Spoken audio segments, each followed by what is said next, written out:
बंजार के मेनोरवा public school का वार्षिक समारोह धूमधाम से मनाया गया। इस कार्यक्रम में पाठशाला में पढ़ रहे सैकड़ों छात्रों ने कई तरह की रंगारंग प्रस्तुतियां दी और दर्शकों का मन मोह लिया। बंजार के कला केंद्र में आयोजित इस कार्यक्रम में भारी संख्या में अभिभावकों ने भाग लिया।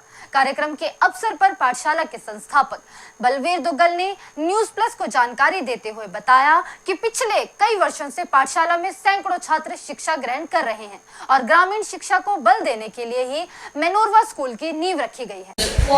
4-5 से हमारे काम स्कूल को और आज की तारीख में और 314 बच्चे शिक्षा ग्रहण। किन उद्देश्यों के साथ आपने स्कूल की शुरुआत की थी? हमारा एक्चुअली क्या है, बेसिकली हम देखते हैं कि शहरों में आधुनिक फैसिलिटीज मिलती है, गाँव में ये शिक्षा क्षेत्र में ऐसा गुजार जो गया है काफ़ी पीछे है, पिछड़ा है। तो हमारी कोशिश है कि मेनोरवा पब्लिक स्कूल को इसलिए लॉन्च किया गया था कि एक शिक्षा क्षेत्र में अच्छा काम कर सके।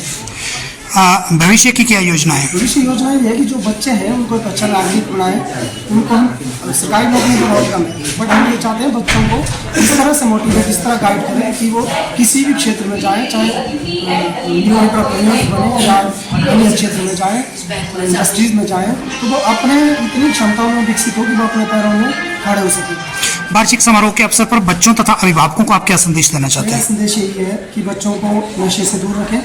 जो हम ये देखते हैं कि मोबाइल के प्रति बच्चों का बहुत ज़्यादा आकर्षण उससे दूर रखें और मॉरल वैल्यूज जो डे बाई डे कम होती जा रही है उसके लिए बच्चों को थोड़ा सा प्रेरित मोटिवेट करने की कोशिश करें। और नशे का जो ये देखते हैं कि एक टाइम कहते थे उड़ता पंजाब, ये उड़ता हिमाचल में होता है, इसके लिए हमें बहुत ज़्यादा प्रयास करने की आवश्यकता है। मेनोरवा स्कूल के इस कार्यक्रम में गेस्ट ऑफ ऑनर के रूप में विजन इंडिया फाउंडेशन के बोर्ड ऑफ डायरेक्टर डीसी कौशल विशेष रूप से उपस्थित रहे। अभिभावकों को संबोधित करते हुए डीसी कौशल ने कहा कि हमारे जीवन में शिक्षा और अध्यापकों का विशेष रोल रहता है। वहीं उन्होंने मेनोरवा में पढ़ रहे सैकड़ों छात्रों को हार्दिक बधाई दी। विशेष तौर पर मैं एक बार तालियां चाहूँगा दुग्गल जी के लिए। यस, जबरदस्त तालियां,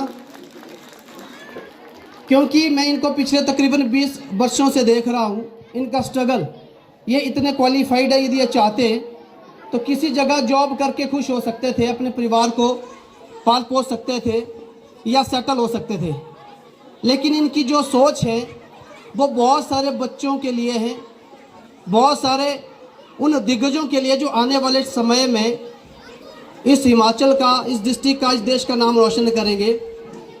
अभी बहुत सारा कड़ा संघर्ष इन्होंने देखा। यहाँ से जब ये सेट हो रहे थे नीचे, वहाँ पर काफ़ी ज़्यादा मेहनत इनको करनी पड़ी। डिजास्टर का भी बहुत ज़्यादा सर को खमियाजा भुगतना पड़ा। हम इनको देखते आए हैं, तो हमारी कोशिश यही रहती है कि जितना हो सके हम अपनी ओर से स्कूल के साथ खड़े रहें। और कुछ वर्षों पहले मुझे न्यूज़ प्लस मीडिया में आने का मौका मिला। मैं स्पेशल थैंक्स करना चाहूँगा हमारे जो सहयोगी हैं DR गौतम जी और KR गौतम जी, जो मेरे साथ आए हैं। इन्होंने मुझे बताया कि यदि आप कुछ बदलाव चाहते हैं तो अकेले नहीं हो सकता, क्योंकि इससे पहले मैं व्यक्तिगत अपने बिजनेस को संभाल रहा था। तो इनकी गाइडलाइन के बाद मैंने मीडिया लाइन को चूज़ किया और साथ साथ में तकरीबन 5 वर्ष पहले हमने विजन फाउंडेशन का एक स्टार्टअप किया, जिसका मकसद गांव-गांव में या पिछड़े हुए लोगों को या जो आगे बढ़ना चाहते हैं उन लोगों के लिए ऑनलाइन एजुकेशन, मेडिकल सर्विसेज और स्वरोजगार प्रदान करना है। बहुत जल्दी हमारे कुछ ऐसे प्रोजेक्ट्स भी गांव-गांव में आने वाले हैं जो बेरोजगार लोगों के लिए एक रोजगार का अवसर भी प्रदान करेंगे, ताकि बेवजह के मोबाइल फ़ोन से हमारे बच्चे या अनएम्प्लॉयड जो स्टूडेंट्स हैं या जो लड़के घर में हैं उनके लिए एक रोज़गार मिल सके। लास्ट में सिर्फ इतनी बात के साथ ही बात को वाइंड अप करूँगा। मैं खुद भी घर में एक समस्या का सामना कर रहा हूँ, वो है हमारा मोबाइल फ़ोन। बहुत ज़्यादा जो मिस्टेक हो रही हम लोगों से, पेरेंट्स से, वो क्या है, यदि मम्मी को बात करनी हो घर में, बच्चे को शांत करने का आसान तरीका क्या है, फ़ोन दे दो। यदि पापा को कुछ बातचीत करनी है, बच्चे को शांत करवाने का आसान तरीका क्या है, फ़ोन दे दो। और आज वही सबसे बड़ी समस्या बनी हुई है। देखिए, IT सेक्टर अपने आप में एक बहुत बड़ी क्रांति है। पिछले तकरीबन 20 वर्षों में बहुत ज़्यादा बदलाव हुए हैं। यदि हम लोग इस क्रांति को सही तरीके से यूटिलाइज करें तो ये बच्चों के लिए एक वरदान हो सकता है। पर यदि हम सिर्फ अपनी बात करने के लिए बच्चों को बिजी रखें तो ये हमारे लिए कभी शाप भी हो सकता है। आज बहुत सारे बच्चे फ़ोन के बिना नहीं रह पा रहे, जिस वजह से वो चिड़चिड़े हो रहे हैं, जिस वजह से वो बड़ों की बात नहीं मान रहे हैं।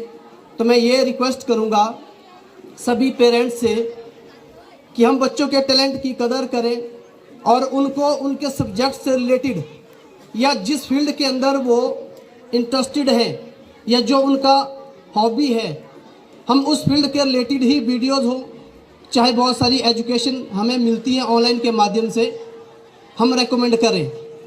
तब जा कर के यही